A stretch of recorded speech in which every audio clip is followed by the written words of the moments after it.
आजिर विषय निजक निजे बहुत सुंदर से विषयटा बहुत सुंदर मिठा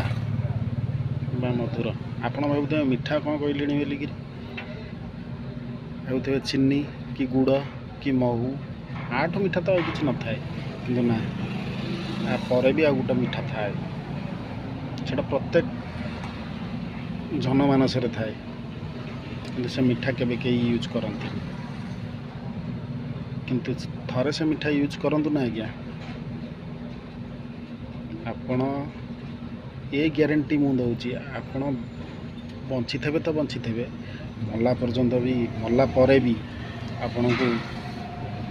लोक मन पकेबे ही पकेबे सेटा हला मधुर कथा समस्त की मिठा कथा पदे कही दियंतु आपण तांको मनरे घर करके रही तेणुक आज तिक्तता छाड़ा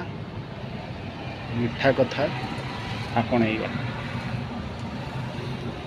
ठीक अच्छी कि भूल अच्छी कमेंट करी जनइबे।